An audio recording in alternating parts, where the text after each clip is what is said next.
Assalamualaikum warahmatullahi wabarakatuh. Alhamdulillahirabbil alamin wa bihi nasta'in wa ala umuri dunya waddin wa la haula wa la quwwata illa billahil aliyyil azim. Rabbi shrah li sadri wa yassir li amri wahlul 'uqdatam min lisani yafqahu qawli. Subhanaka la ilma lana illa ma 'allamtana innaka antal alimul hakim. Allahumma ja'alna wa auladana wa dzurriyyatina wa talamidana min ahlil ilmi wa ahlil khair wa la taj'alna wa iyyahum min ahli syarri wad dhair. Amin amin ya mujibas sailin. Anak-anakku semuanya, santri baru MTS Salafiyah dimanapun berada, meskipun hari ini kita matsamanya online, masa ta'aruf santri madrasahnya daring, semoga itu tidak mengurangi kekhidmatan kita dalam menyimak materi-materi yang diberikan oleh para narasumber. Dan kita patut bersyukur kita selalu diberi kesehatan, kita selalu diberi kesempatan untuk melakukan banyak hal-hal yang bermanfaat. Amin amin ya rabbal alamin. Baik anak-anakku semuanya, pagi hari ini kita akan berbicara, kita akan berdiskusi tentang keibnu IPPNU-an. Ibnu dan IPPNU, lebih tepatnya seperti itu. Kita sebagai orang Nahdliyin, kita harus mengenal yang namanya Ibnu IPPNU. Anak-anakku semuanya, di samping saya ini adalah logo Ibnu yang bulat itu. Kemudian ada logo IPPNU yang segitiga. Nah, lebih lanjut apa itu Ibnu IPPNU? Mari kita simak bersama-sama. Nah, sebelumnya apa moto Ibnu IPPNU MTS Salafiyah?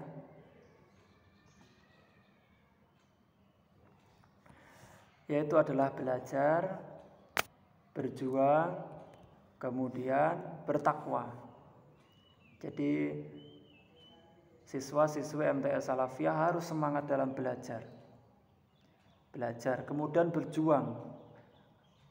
Siswa-siswi MTS Salafiyah harus belajar, harus berjuang. Kalau punya keinginan, pengen ranking 1, pengen mengejar cita-cita, maka harus semangat dalam berjuang. Kemudian yang ketiga adalah bertakwa. Harus seimbang. Jadi antara keinginan untuk belajar, memperjuangkan apa yang diinginkan, maka harus seimbang dengan bertakwa kepada Allah. Usaha harus disertai dengan yang namanya doa. Makanya belajar, berjuang, dan bertakwa itu moto tagline yang selalu kita tekankan kepada anak-anak semuanya. Dalam setiap acara Ibnu IPP, itu yang harus selalu kita gaungkan. Ditambah dengan kata selamat. Selamat, belajar, berjuang, dan bertakwa. Maka kita harus menjawabnya apa? Allahu Akbar. Sekali lagi, selamat, belajar, berjuang, dan bertakwa. Jawabnya apa? Allahu Akbar. Nah, seperti itu. Kemudian berlanjut, apa itu PK Ibnu IPPNU MTS Salafiyah? Mungkin kita bertanya-tanya, MTS PK Ibnu IPPNU itu apa? Kepanjangannya apa?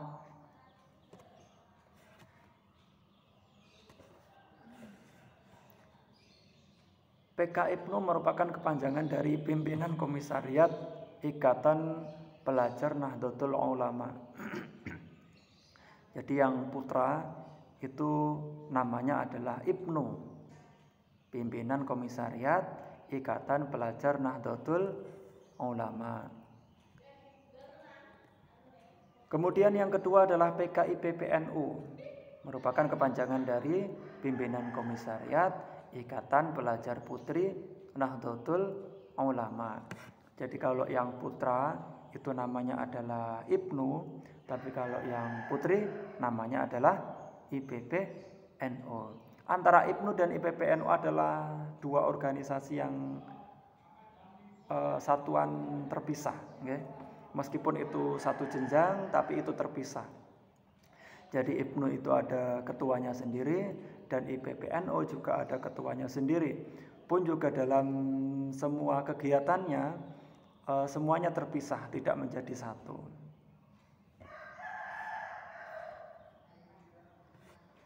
Yang selanjutnya PKIPNU IPPNU merupakan badan otonom NU yang bergerak khusus di segmen pelajar.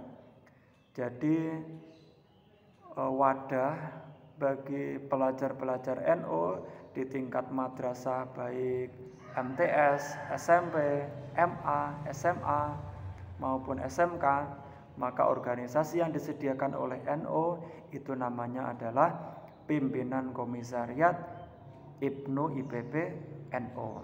Kalau di kita menyebutnya Pimpinan Komisariat IPNU IPP NU MTS Salafiyah.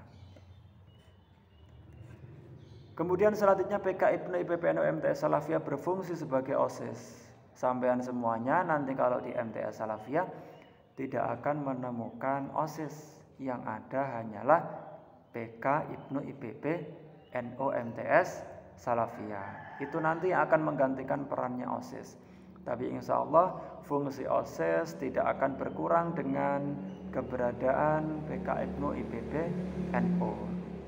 Jadi nanti silahkan dimanfaatkan sampean semuanya untuk aktif, berkarya, berprestasi, berkreativitas di PKIPNU IPPNU MTS Salafiyah.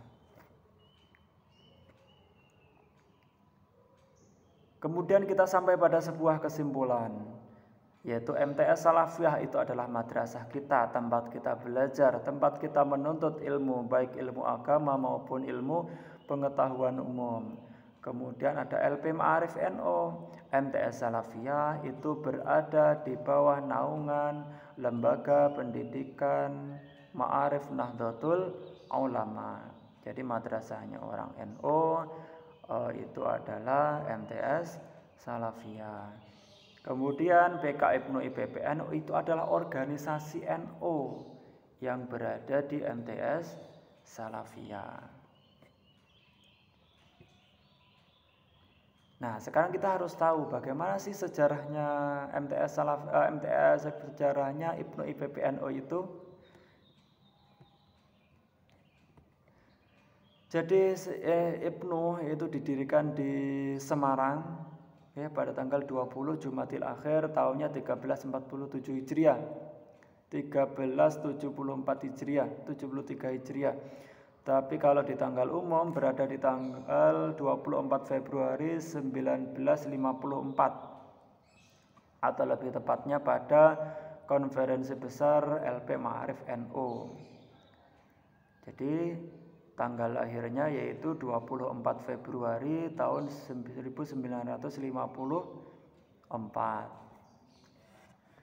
Kemudian yang kedua, IPNU itu didirikan oleh siapa?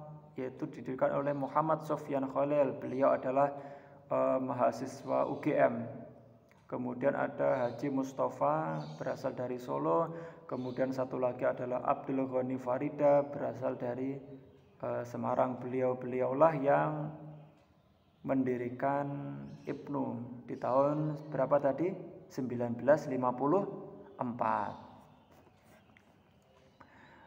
Akan tetapi ketua umum yang pertama yaitu adalah Kiai Haji Muhammad Tolhah Mansur yang terpilih dalam konferensi Segi Lima di Solo pada tanggal 30 April 1 Mei tahun 1954. Itu. Jadi pendirinya siapa tadi?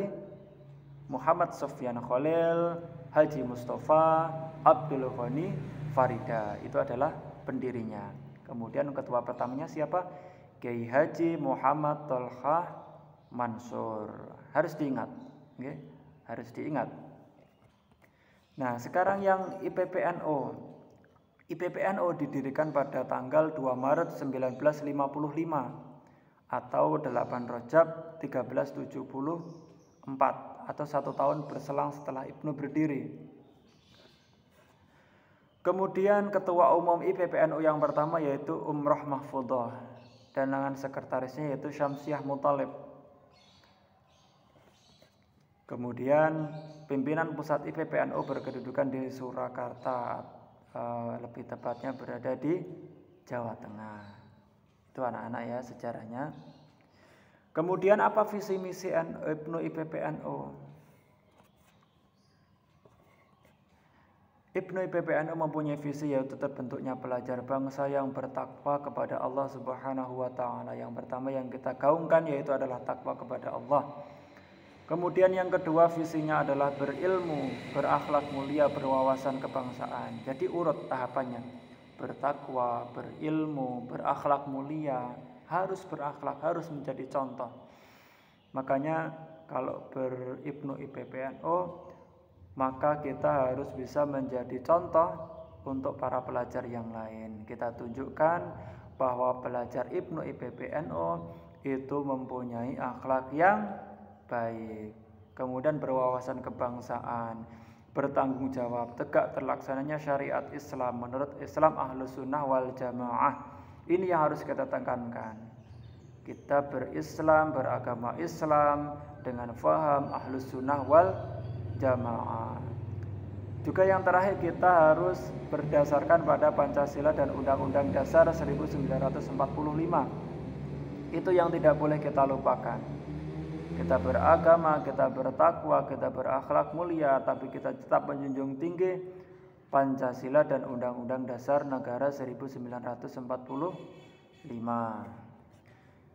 Yang selanjutnya ada misi NU yang pertama yaitu menghimpun para pelajar, membina pelajar Nahdlatul Ulama dalam satu wadah organisasi.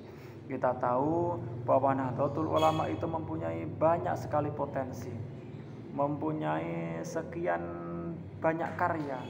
Oleh karena itu harus kita himpun dalam satu wadah yang namanya yaitu Pimpinan Komisariat IPNU IPPNU. Dengan terhimpunnya dalam satu wadah, semoga kita bisa mengembangkan potensi, bisa mengembangkan kreativitas, bisa menghadirkan banyak karya dalam satu wadah yaitu IPNU IPPNU. Kemudian yang kedua, mempersiapkan kader-kader intelektual. Kita tahu bahwa NU itu adalah organisasi besar. Oleh karena itu segala potensi yang berkembang di kalangan kaum muda NU, kader muda NU harus kita kembangkan. Sehingga kelak ini akan menjadi pewaris perjuangan para pendahulu kita. Sehingga kita nanti dapat membesarkan NU di masa yang akan datang. Nah itu. Kemudian yang selanjutnya adalah mengusahakan tercapainya tujuan organisasi, menyusun program landasan perjuangan dengan sesuai dengan perkembangan masyarakat. Kita selalu mengikuti perkembangan masyarakat, apa yang diperlukan oleh masyarakat, nah itu yang kita siapkan. Sehingga kita nanti akan menjadi berpartisipasi dalam terwujudnya khairu ummah. Umat yang baik, umat yang bermartabat. Kemudian yang keempat adalah mengusahakan jalinan komunikasi dan kerjasama dengan semua pihak. NU tidak tertutup, IPPNU tidak tertutup. Mari kita bisa bergandengan tangan, bekerja sama selama itu tidak merugikan organisasi. Oleh karena itu PK IPNU IPPNU nanti terbuka. Mari kita bekerja sama dengan madrasah lain, dengan sekolah lain, dengan OSIS lain, dengan PK IPNU IPPNU lain. Nah, kita bisa bekerja sama, kita bisa saling bergandengan tangan demi membesarkan madrasah, membesarkan potensi kita, mengembangkan kreativitas kita, dan secara khusus membesarkan NU pada umumnya. Yaitu jadi yang pertama menghimpun pelajar, kemudian mempersiapkan kader, kemudian yang ketiga berbaur dengan masyarakat, kemudian yang keempat bekerja sama dengan pihak lain. Pertanyaannya adalah apa sih manfaat kita berorganisasi dalam PK IPNU IPPNU? Kira-kira manfaatnya apa? Coba kita tebak, manfaatnya apa? Kenapa kita harus berorganisasi? Kenapa tidak kita biasa-biasa saja belajar saja, kita tidak perlu berorganisasi? Nah, yang pertama yaitu menumbuhkan dan mengembangkan karakter tanggung jawab. Kita perlu untuk belajar bertanggung jawab sejak sekarang. Kita sudah beranjak dewasa, kita sudah naik satu level. Dari MISD kita naik ke MTS. Dari segi kedewasaan kita sudah naik satu level. Oleh karena itu kita harus mulai untuk belajar bertanggung jawab, membangun karakter mandiri, kemudian belajar untuk percaya diri, sehingga segala potensi yang ada dalam diri kita dapat berkembang dengan baik. Kemudian yang kedua yaitu mengembangkan kreativitas serta minat dan bakat. Saya tahu sampean semuanya mempunyai minat dan bakat yang sangat luar biasa. Kemudian punya banyak kreativitas. Oleh karena itu ini kita dorong. Mari kreativitas sampean semuanya kita kembangkan dalam satu wadah organisasi yang namanya PK Ibnu IPB NU. Semoga PK Ibnu IPB NU dapat menjadi wadah sampean semuanya sehingga dapat mengeluarkan potensi terbaiknya. Apapun yang sampean suka, semoga kita bisa memfasilitasinya. Kemudian yang nomor 3 adalah mempersiapkan kader muda NU sebagai penerus perjuangan. NU ke depan berada di tangan sampean semuanya. Madrasah ke depan berada di tangan sampean semuanya. Oleh karena itu, mari semangat, berkreativitas, berkarya, sumbangkan energi sampean demi kebesaran NU, demi kebesaran MTS Salafiyah. Itu, jadi ada 3, menumbuhkan karakter terbaik kita, kemudian mengembangkan kreativitas kita, kemudian yang ketiga adalah mempersiapkan kader muda NU untuk membesarkan NU di masa yang akan datang. Baik, sebelum ini saya tutup, sekali lagi kita gaungkan, nanti dijawab Allahu Akbar di rumah masing-masing yang keras. Selamat belajar, berjuang, dan bertakwa. Allahu Akbar. Sekali lagi, selamat belajar, berjuang, dan bertakwa. Allahu Akbar. Baik, sekian dari saya, semoga ada manfaatnya. Wallahul muwaffiq ila aqwamit thoriq. Wassalamualaikum warahmatullahi wabarakatuh.